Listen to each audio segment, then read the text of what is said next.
A very good evening, everyone. Thank you so much for joining today on the webinar where we'll be talking about the recent amendments on the plastic waste management EPR compliances rules. With the CPCP EPR portal now operation, it is an opportune moment to deep dive into these changes and the potential impact that it may create on your business. The plastic waste management tool has undergone several revisions since its inception in 2016. The release of the EPR guidelines in Feb 2022 has marked a significant step forward by outlining producers' obligation. The ongoing regulatory updates and the commitment to the authorities of the industry's transformation are commendable. To ensure a productive discussion, this session will be recorded for your future references. Let's maintain the focus on the plastic waste management rules and their amendments. If you have any questions during the session, please feel free to put in your questions on the Q&A section, and we'll answer your questions at the end of the session during the Q&A session. To avoid repetition, please feel free to submit your question in the chat window. Next slide, please.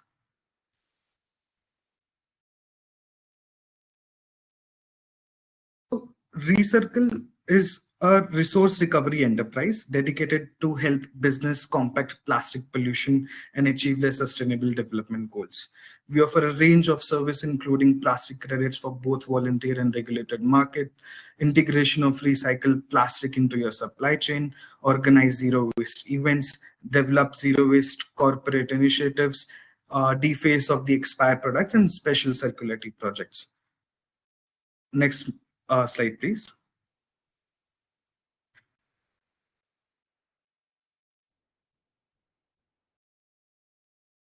Our core mission is to divert waste from landfills and water bodies and foster responsible and circular economy. Today, I'm excited to welcome you all to share the key changes in the latest amendment. So without ado, let's deep dive into the key highlights of the significant 14th March amendment. Next slide, please.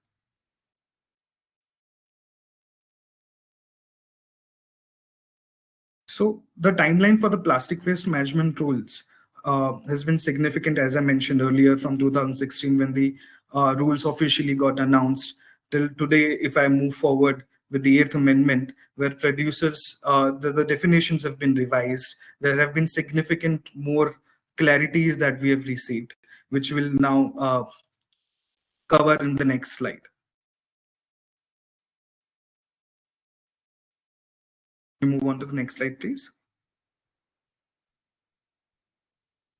Okay, so highlighting some of the key highlights in the recent amendments are where producer definition is revised and has included contract manufacturers and the manufacturer of intermediate materials. The micro and small producers now are exempted from fulfilling the liability, but still they're supposed to do the registration. The importer definition has revised. Earlier there was ambiguity in the definition, but now they've clearly mentioned an importer definition where anyone, any entity, those who are using the plastic or importing something with plastic packaging or plastic granules, which is for sales purpose, which is for their billing, which is going to be for the commercial purpose. In that case, they're eligible for plastic waste management fulfillment and compliances. To give you another example to look at it, if you're suppose, for example, importing a machinery which is going to be used in-house, the liability will not be applicable on the plastic packaging which comes up with the machineries and stuff like that. So there's a clarity on that front for importers definition. There's a significant new addition to the plastic category 5, which is biodegradable plastic. It has been added to the obligated categories of plastic packaging. The responsibility of these biodegradable plastic will fall under the manufacturer who produce such items. We will discuss this further in our upcoming slides. Then the next regulation is the next highlight on the regulation is marking and labeling. Under rule number 11 has been amended regarding marketing and labeling adherence to the Indian standard 14534 2023 is now mandatory for all recycled plastic packaging and commodities. Further, EPR certificate verification is something which has come to the highlight. The EPR rules has been amended to include verification of EPR certificates. The certificate provided by PIBO manufacturers and registered PW shall be verified. In case of any discrepancy, the lower figure shall be considered for EPR obligations fulfillment as per the updated regulations. The next and the exciting and amendment here is where CPCB is also is planning to introduce an electronic platform for EPR transaction. CPCB will be issuing authorization for establishment of EPR platform to agencies to facilitate transactions for trade of EPR certificate between buyers and seller. Well, the Ministry of Environment, Forest and Climate Change has provided a minimum and a maximum price range for the EPR certificate, which is said to be 1,500 rupees per metric ton for the minimum, and the maximum is 5,000 rupees per metric ton for EPR credits. Under this regulation, details of this electronic platform and its operation are yet to be released by CPCP team. Moving on to the next slide.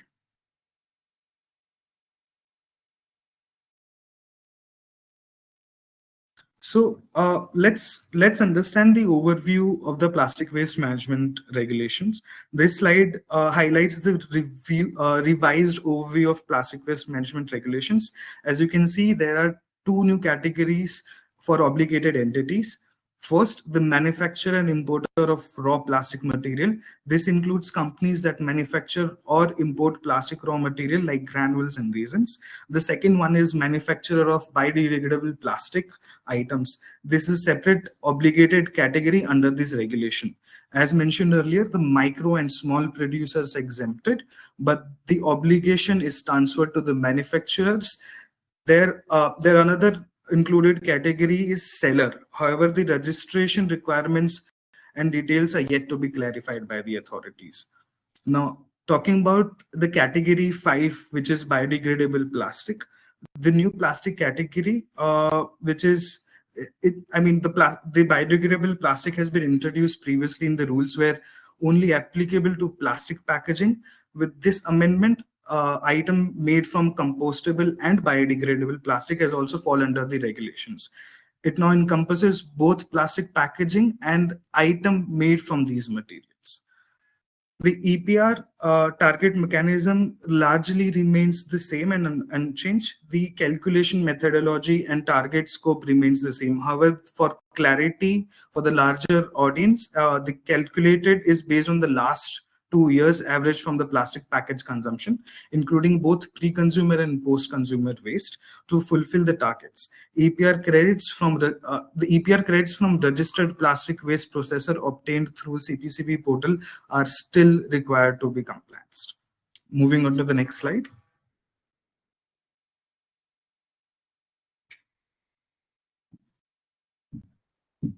So in the next slide, we're going to understand the key definition changes. So talking about the producer, the definition of the plastic producer has been explained to include manufacturer of intermediate material, use of plastic packaging, and contract manufacturer, CMUs, who create product using plastic packaging. Previously, companies using on P2P model face challenges reporting plastic packaging produced by contract manufacturer.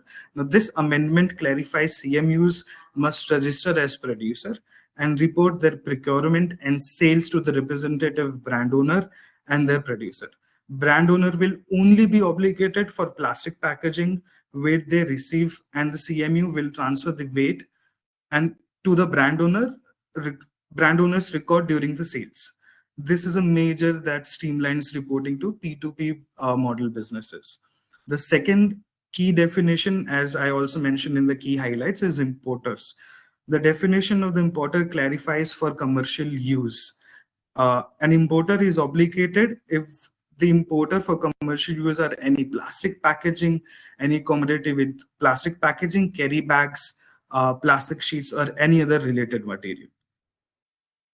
Moving on to manufacturer, the definition has this includes entities engaged in producing plastic raw material, including compostable and biodegradable plastic as well. The fourth one is seller. The new definition for seller has been introduced, encompassing those who sell plastic raw material like resins, pellets, intermediate material used for plastic packaging production. However, registration requirements and the obligations for sellers are yet to be clarified by CPCB and Ministry of Environment, Forest and Climate Change. Well, there's another key highlight which I would like to talk about.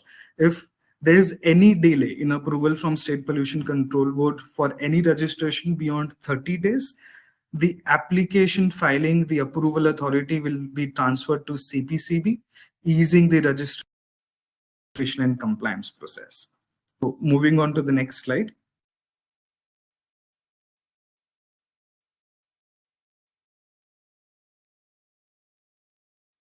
Now, in this slide, we'll talk about the categories of plastic waste packaging. While the category 1, 2, and 3 remains the same, the category 1 being rigid plastic, category 2 being flexible plastic, there's a clarification in multi-layer packaging, where earlier they had specifically mentioned metallized layer, but now the definition clearly says that the multi-layer plastic with any additional layer with plastic, be it paper or any other metal with plastic combined, will be classified as multi-layer plastic. To give you example would be aesthetic cartons, juice cartons, and stuff like that. So now category 4 would be compostable plastic, and as we speak about it earlier, the category 5 is just the new addition in the categories of plastic waste. We'll move on to the next slide.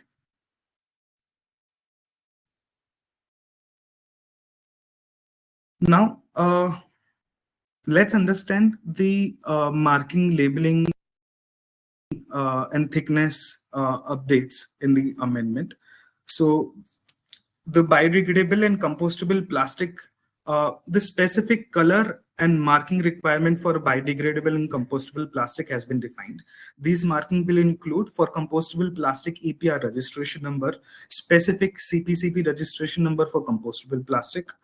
Compostable plastic only used under industrial composition with an additional color defined by BIS, which is Bureau of Indian Standard. For biodegradable plastic, which is mentioned under the definition and time frame.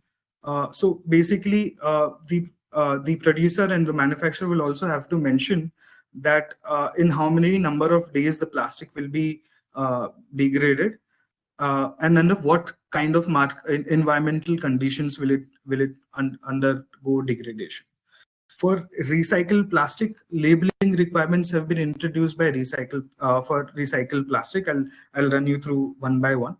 So each recycled plastic packaging or commodity must have a recycled label specified with the percentage of recycled content.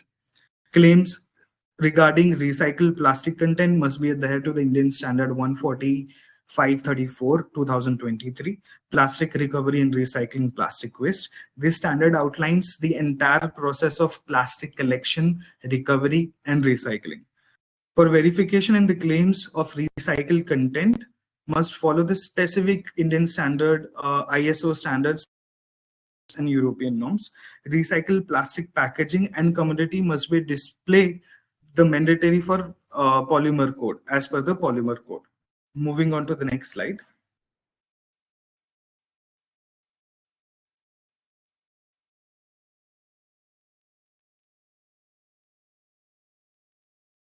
So let's understand in this slide there is PIBOs responsibility under Rule 9. This is significant amendment have been made in Rule 9, which outlines the responsibility of PIBOs. Clause 1 and 2 represent subclause 1 and 2 of Rule 9 have been entirely replaced. The new regulation established PIBO responsible as the prime responsibility of collection of any plastic packaging they introduce into the market, and EPR fulfillment as collection fulfillment.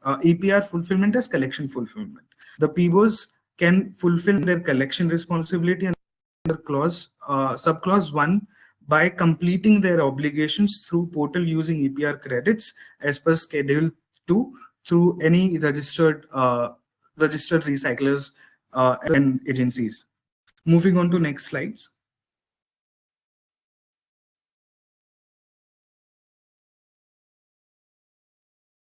So let's talk about the electronic trading platform for the Rule 8 and Schedule 2, Para 15.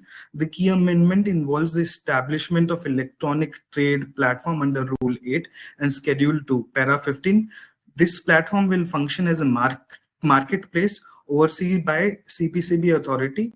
Here is how it will work. So an external agency will facilitate the electronic exchange between buyers and sellers. The buyers and sellers will have to register under plastic waste processor to produce responsibly organized for the PIBOs. Trading range, the price range for EPR credits is between 1.5 per kg to 5 rupees per kg. And price discovery, the exact method of price discovery through bidding is yet to be clarified. I think what this entire marketplace is trying to aim is ensure transparency trading. For EPR, credit transfer will be monitored and control the pricing. So Schedule 2 of Clause 15, EPR certificate verification. The detail of EPR certificate provided by CPC by PIBOs, manufacturer and PWPs will be verified. And discrepancy resolution. In case of any discrepancy, the lower figure will be considered for EPR obligation fulfillment. The stricter verification process aims to reduce the leakages and increase the scrutiny. However, the verification process will be implemented and where there will be financial penalties as per the discrepancy. Schedule 2 also mentioned possibility of purchasing EPR certificates from surplus category to fulfill deficits of other categories. For example, if there are enough credits available for category 3, it can be fulfilled with category 4 potential to meet the category 4 requirements. However, further clarification on this point is still awaited from the authorities. Overall, these amendments bring more transparency and control accountability to the EPR credit system. Moving on to the next slide.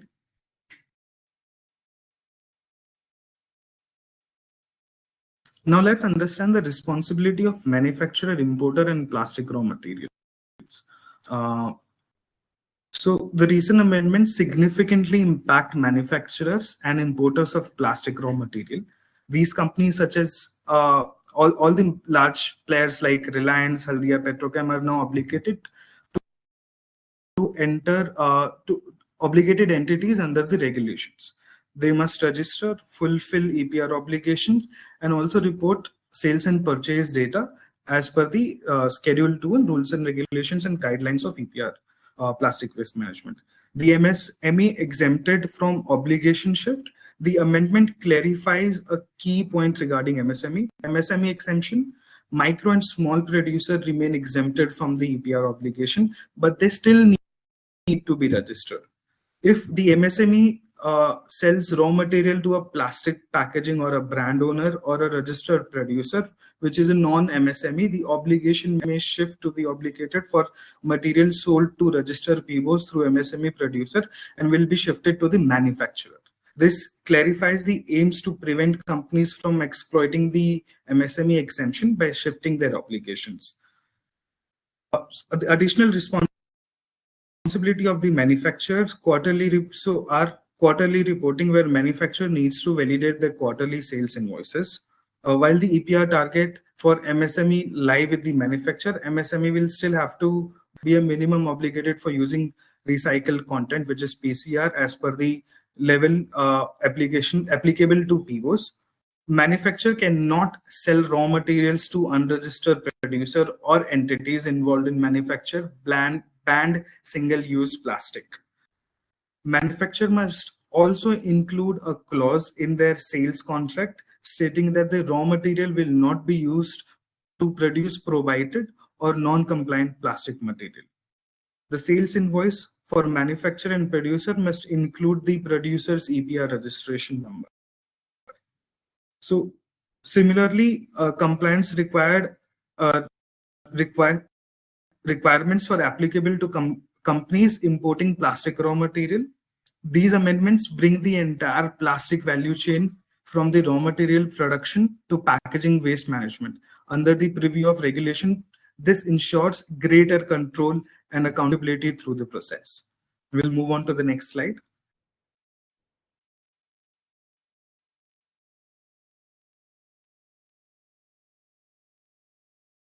So we'll go through the definition update. The definition update for the biodegradable plastic now includes degradation in specific environment like freshwater, marine environment. This ensures complete biodegradation without microplastic or harmful residue.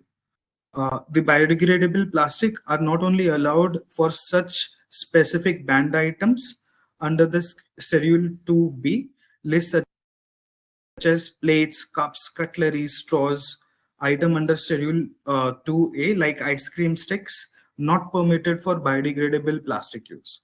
Mandatory marketing and labeling. As mentioned earlier, the specific marking and labeling requirements are necessary for biodegradable plates, especially if they come in contact with food. In this case, the company also need to ensure that there is an adherence to FSSAI regulations and EPR obligations. So the manufacturers of biodegradable plastic are now obligated to fulfill EPR targets. Currently, there is no specified obligation for PIBO regarding biodegradable plastic. So the EPR fulfillment for biodegradable plastics are manufacturers now responsible for fulfilling EPR targets permitted in biodegradable plastic item. Local bodies will be authorized to issue EPR fulfillment certificate or credit on the portal for collection and disposed biodegradable plastic. Manufacturer can purchase this certificate from local bodies to fulfill their EPR obligations. Now, the reporting requirements for in this situation will be manufacturer needs to report the quantities for biodegradable plastic commodities including into the market. They also need to report pre-consumer waste generated by biodegradable plastic production. The testing, there's also a clause about testing and bank guarantee. If the testing of the biodegradable plastic has begun before the registration, CPCB may request re-registering this during the production. The applicant may need to submit a bank guarantee until the retest report is received. If the retest report fails to meet standard, the bank guarantee will be forfeited. This highlight the strict regulations of the biodegradable plastic insurance, ensuring only the verified and compliant producers reach to the market. We'll move on to the next slide.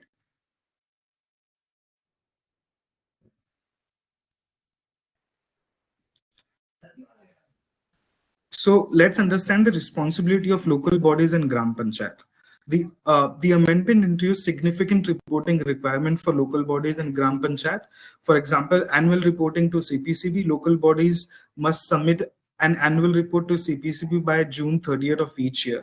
This reporting will cover the previous financial year and utilize a format provided by the regulations.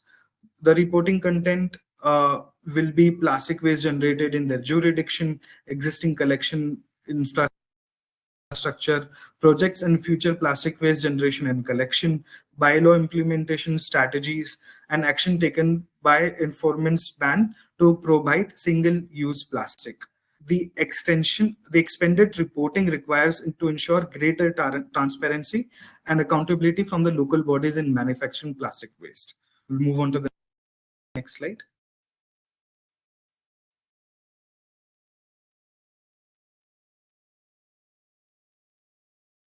So the regulations specify which item can be made out of biodegradable plastic.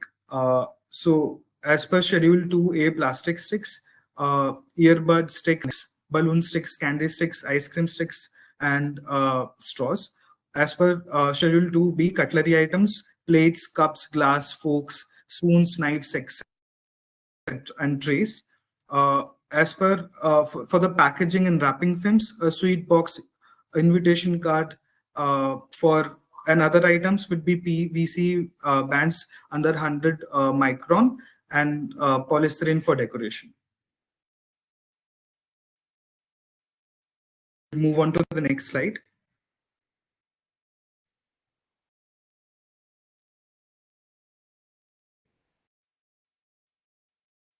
For circularity products, no major changes have been made to circularity targets in the amendments. So we'll move on to the next slide from to take it forward.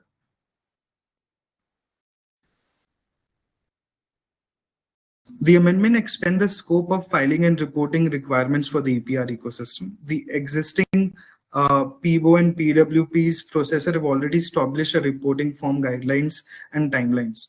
The new amendments would the manufacturer and importer of plastic raw material now have to report obligations. Seller registration requirements are still under clarification. Urban local bodies and Gram Panchayat must report by June 30th using Form 5. The reports go to the additional Chief Secretary and the Principal Secretary of Urban Development Department, which is UDD. CPCP will develop an online reporting module for this purpose. SPCP and PCC will begin reporting on the EPR system actions and progress with the jurisdiction. This involves reaching out to the stakeholders for PWPs and PIBOs under and urban local bodies in their respective states. We'll move on to the next slide.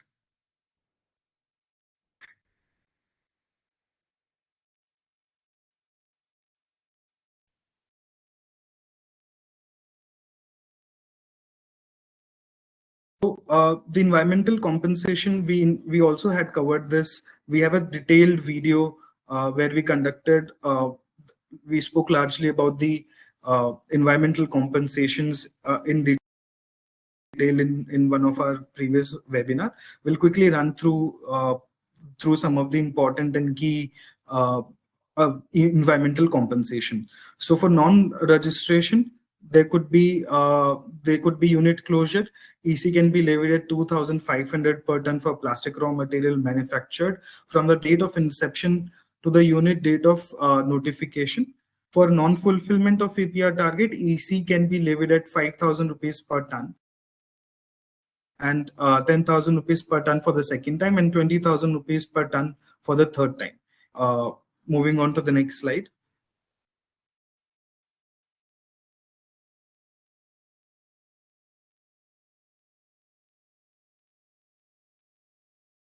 Non-compliance and annual return filing, the notice will be issued for 5 days. Thereafter, 5,000 rupees for next 5 days and 10,000 rupees for the second default and 20,000 rupees for the third default. This is how the environmental compensation will be levied on non-compliance and annual return filing through CPCP. Moving on to the next slide, we are opening the platform for Q&A. If you have got any question, happy to answer them, and you can write your questions in the Q&A session, and happy to answer some of these questions.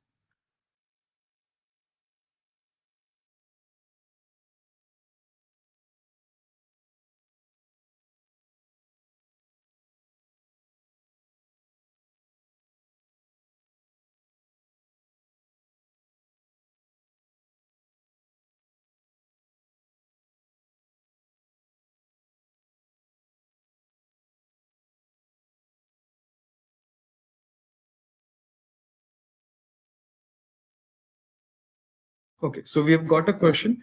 The CPCP website is down for last 4 months, and then how do we generate EPR certificates?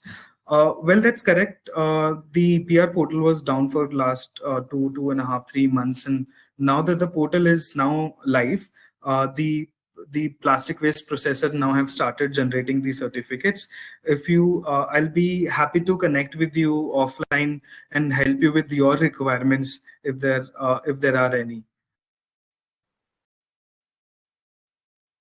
We are MSME and recently had an adapter imported from Israel. our mobile forensics work. To our surprise, we were told that we need EPR certificate for import. Well, that's correct, Anupam. We, as per the, for that, I need to understand if you're importing your material, is that for commercial use or is it for in-house use?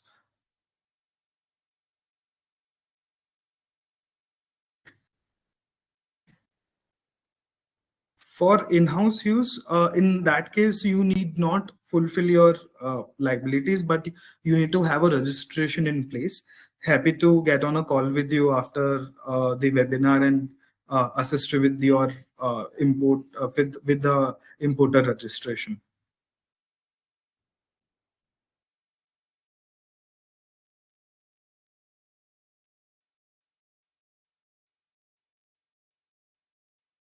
Does CPCP mention anything about the waste categorization and landfill waste?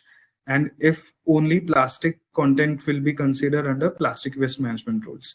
So yes, so the EPR is also broadly that there are three divisions. One is for plastic, one is for e-waste, and one is for rubber. When we're talking about plastic waste management EPR compliances, the entire focus is on plastics only.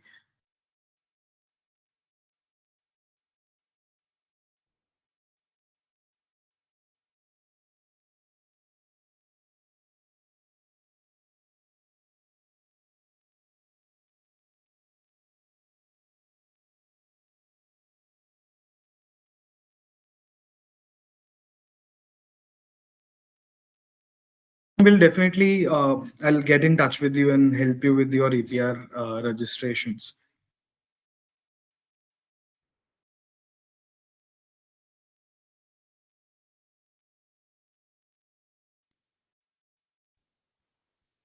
So the next question is, how can a non-CPCB registered plastic recycling plant can get registered and get benefit from these schemes?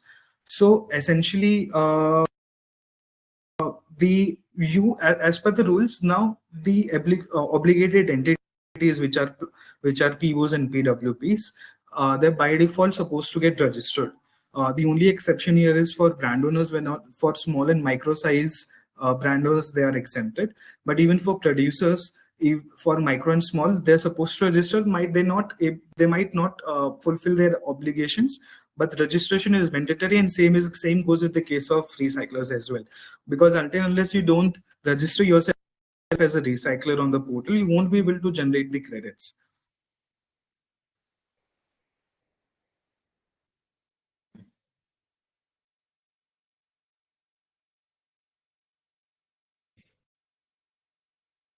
So CPCP clarifies standards on for comparing biodegradable 17899 into the draft now. So there's yet to get some clarifications on this, Dipali.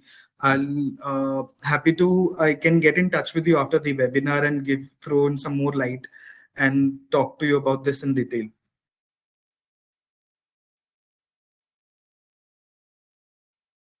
For distributors, traders who purchase plastic packaging films, there's no clear direction? Can you share your views on the same? We don't import; we are purely traders. Understood. So, in this, basically, while the CPCP in this amendment has added a new obligated entities called sellers, where and largely entities like yours and business like yours will get covered, but as of now, there's minimum clarity on this. We can be in touch, and as soon as there's some clarifications on the registration and the obligations for sellers, we'll be happy to assist you with your EPR compliances.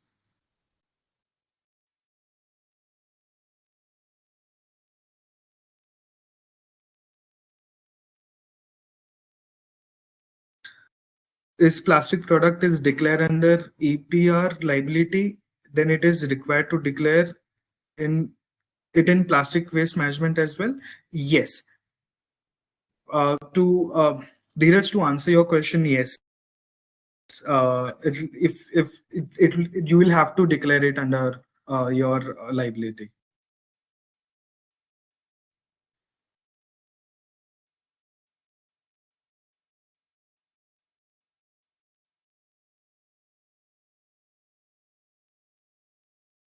Yes, that's correct, Vardharaj. So micro and small units are exempted from the EPR fulfillment. Uh, so basically the idea is where the full where the obligations for micro and small EPR producers, the liability then will move to the at the beginning of the supply chain, which are the manufacturers. But yes, you have to be registered to complete the entire ecosystem in the value chain.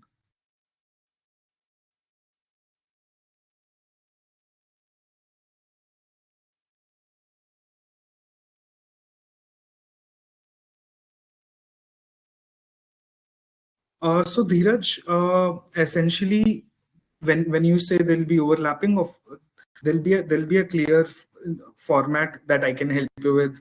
I'll get in touch with you where we can systematically put your pre-consumer and post-consumer waste and help you out with your registration and fulfillment and annual compliances. So I'll have to look at your data to understand exactly where you're stuck, and then accordingly I can answer your question in detail.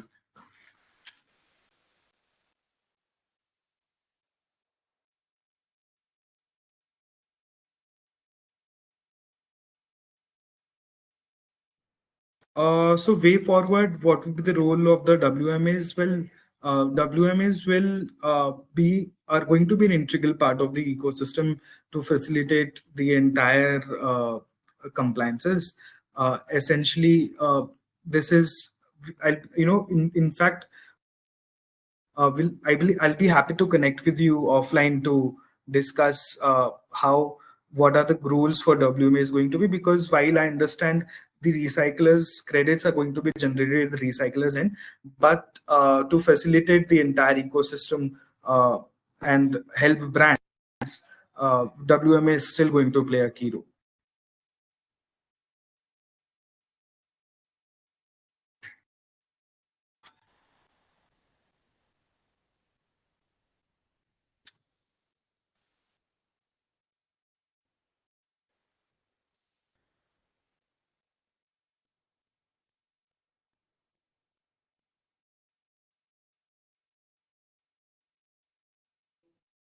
So the next question is, how do we calculate the weight of the plastic in category 3 when with lined with the paper?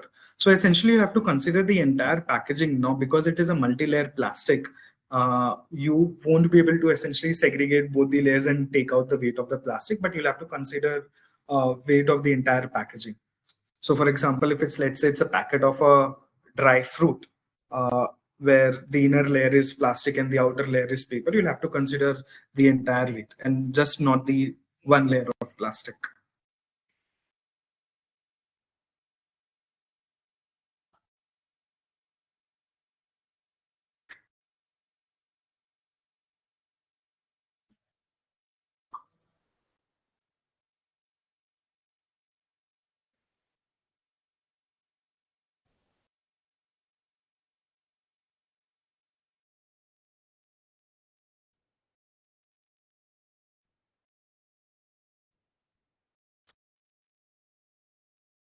Maybe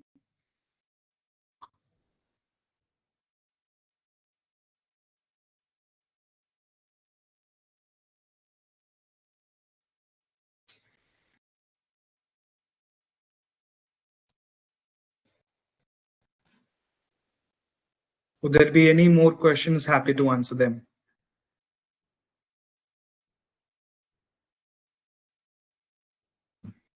Well, it depends upon if so. If you think the weight of the weight will be more for category 3, will depends upon your packaging also. If you can share the photos of your packaging, I'll be happy to I'll get some more clarity, and I'll be able to answer your question in detail.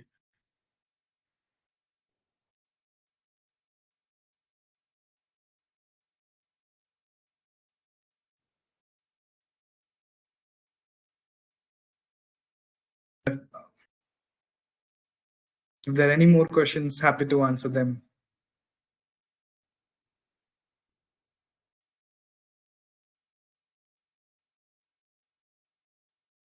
Well, great. I think those were the questions. Happy to connect with you, everyone, offline and answer your queries. Thank you so much for taking out time and understanding about the latest amendments in the EPR compliances. And oh yeah, there's another question by Shweta. We are recycling and also making final product from the recycling material. Do we need only PWP or PIBO as well?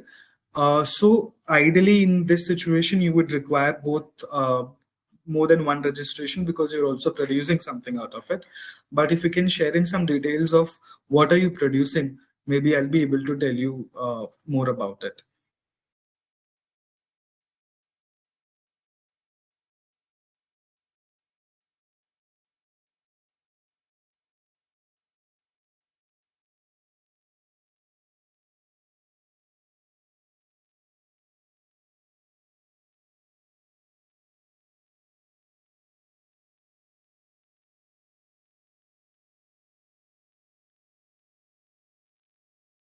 Perfect. We'll take it offline. I'll definitely make a point to reach out to you, Shweta. Great.